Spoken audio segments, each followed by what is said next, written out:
I just want to have a kind of quick show of hands. Who is aware of BotFactory and what we do? Anyone aware? Okay, good. So we do have a couple of new things that I want to talk about.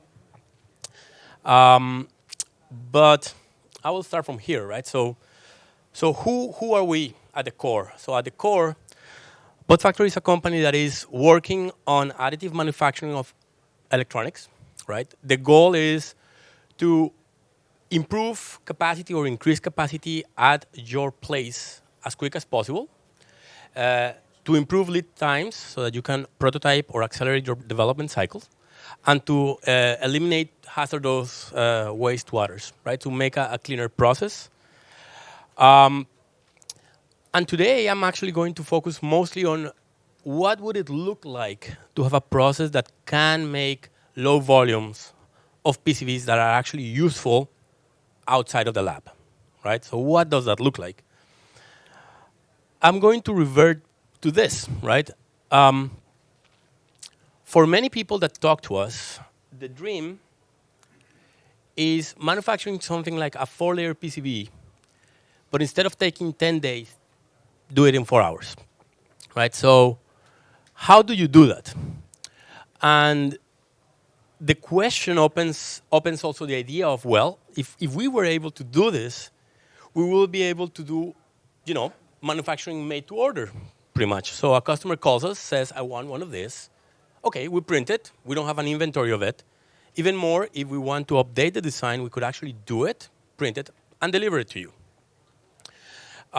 We will also be able to develop faster and kind of reduce a little bit the dependency on our logistics chain. That is really not something that you can do with a traditional process, because in a traditional process you have 27 steps where every single step adds to the complexity of what has just been done, right? So making this process run faster is actually hard for a single unit, maybe for 10 units, right? If someone comes and knocks at your door and asks for 10,000 boards, sure, you are definitely willing to put all the work to optimize this process so you have a very high yield.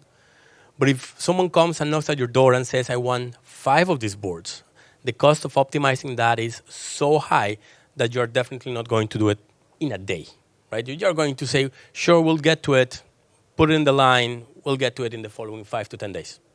And that's why your designs take a little bit longer, right? So is additive manufacturing a viable solution? So the spoiler here is BotFactory has been working on this for more than 13 years now. There's a way, indeed. You can print boards. And to add to the equation, there's actually 2 ways you can print these boards. You can print the board on top of a substrate. So the thing that you see here that's blue is an FR4 slab, right? So we're printing FR4. So we're buying FR4, and we're printing on top of it. And you can print insulating layer, conductive layer, insulating layer, conductive layer, several layers up. You can leave holes for vias, and you can interconnect the different layers upwards, right? And you can assemble at the top. Advantages of these types of boards is that depending on what you're printing on, you can have a flexible or a rigid substrate. It can be Kapton, it can be, PET. And in the end, it's like you're just inheriting the properties of what you're printing on. You can do multi-layer, so absolutely complex. You can go to complex designs. The catch is you only have one side to populate, because you're not printing on the back of this circuit. You're only printing upwards, right? If you're going to do through holes, let's suppose you want to add like a button, a rocker switch, you'll have to drill it by hand, right? And you'll have to metallize by hand, and then you can build it. And obviously, in the end, you end up cutting it, right? Because this material is pre-made for you. That is what we call a substrate-based system. You also have a substrate-less system, in which case you are building the substrate yourself. So you're printing this with dielectric, and then you're printing the conductive layers. And the advantages here is that you can have double-sided layers, like the double-sided boards. You can have through holes. You can have embedded features, like things like buried vias or blind vias or you name them, right? You can even sometimes